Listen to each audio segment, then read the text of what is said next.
فضل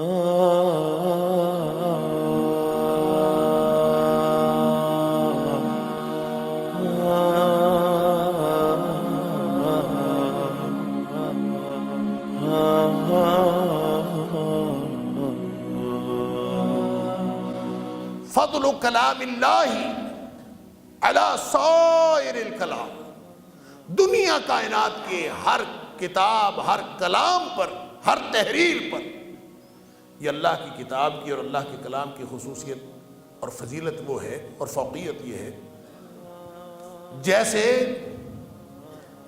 اللہ کی ذات کی فضیلت اور فوقیت ساری مخلوقات کے اوپر ہے، ایسے اللہ کے کلام کی فوقیت۔ اور نبی پاک صلی اللہ علیہ وآلہ وسلم نے فرمایا لا تنقضی عجائبہ، اس کے عجائبات کبھی ختم نہیں ہو سکتے، ولا یخلق عن کثرت الرد، اور کبھی یہ پرانا نہیں ہو سکتا۔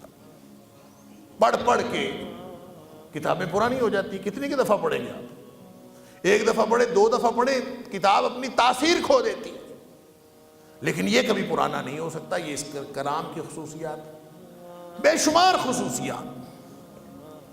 نبی اکرم صلی اللہ علیہ وآلہ وسلم کے ظاہری حسن کے حوالے سے آپ کے شمائل کے اوپر بے شمار کتابیں لکھی گئی۔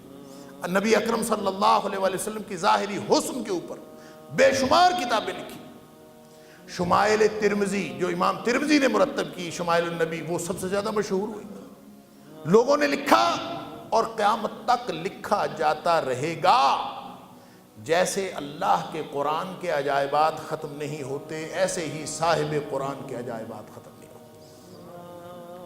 جیسے اللہ کے کلام کی فوقیت تمام مخلوقات کے کلاموں کے اوپر ہے اللہ کی ذات کی طرح، ایسے ہی اللہ کے بھیجے ہوئے نبی اکرم صلی اللہ علیہ وآلہ وسلم کی فضیل و فوقیت، آپ کی فضیلت و فوقیت تمام انبیاء کے اوپر اور تمام مخلوقات کے اوپر، کہ اللہ کے بعد اس کائنات میں سب سے بزرگ ہستی نبی اکرم صلی اللہ علیہ وسلم۔ لہذا نبی پاک صلی اللہ علیہ وآلہ وسلم کچھ فرما دیں وہ قانون بن جاتا، آپ اپنا لعاب لگا دیں وہ شفا بن جاتا ہے۔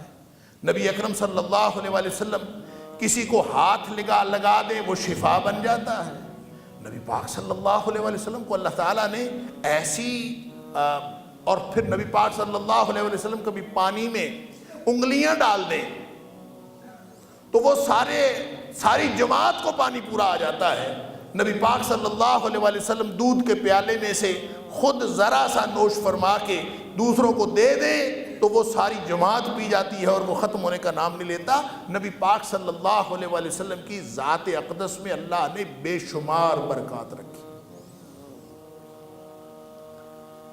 لیکن نبی پاک صلی اللہ علیہ وآلہ وسلم کی تشریف لانے کا، آپ کی اس دنیا میں ورود مسعود کا، آپ کی بعثت کا مقصد یہ نہیں تھا۔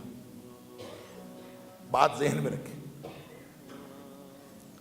قرآن نازل ہوا، بے شمار برکات، بے شمار خصوصیات، اللہ کا کلام ہے، اس کو پڑھ کے پھونکیں، اس کو صرف پڑھ لیں، اس کو صرف سن لیں، لعلکم ترحمون، تمہارے اوپر رحمتیں ہو جائیں صرف سن لینے سے۔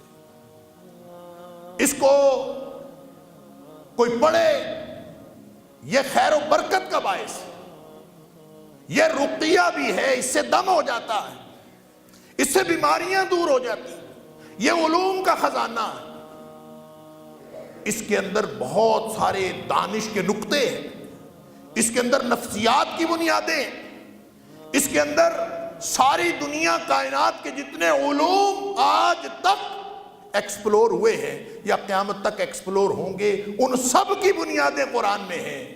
لیکن قرآن کا مقصد نزول یہ نہیں، قرآن اس لیے نازل نہیں ہوا۔ پھر قرآن کا ایک حرف پڑھیں تو 10 نیکیاں ملتی، ایک حرف سے 10 نیکیاں ملتی۔ نبی پاک صلی اللہ علیہ وآلہ وسلم نے الگ الگ کر کے بیان فرمایا، الف لام میم پڑھنے سے 10 نیکیاں نہیں ملتی، فرمایا الف الگ حرف ہے، لام الگ ہے، میم الگ ہے، الف لام میم کہنے سے 10 نیکیاں نہیں ملتی، 30 ملتی۔ لیکن یہ قرآن کا مقصد نزول نہیں ہے۔ قرآن پڑھ کے کوئی بہت بڑا عالم بن جائے، دنیا میں اس کے علم کا شہرہ ہو جائے، اس لیے کہ قرآن عظمتوں کی کتاب ہے۔ جو اس کے ساتھ جڑ جاتا ہے یہ اس کو عظیم بنا دیتا ہے، جو اس کے ساتھ جڑتا ہے وہ عظیم ہو جاتا ہے۔ نبی پاک صلی اللہ علیہ وآلہ وسلم نے فرمایا خیرکم من تعلم القرآن وعلمہ، جو اس کو پڑھنے پڑھانے پر لگا ہے وہ تم سب میں سے بہترین شخص ہے۔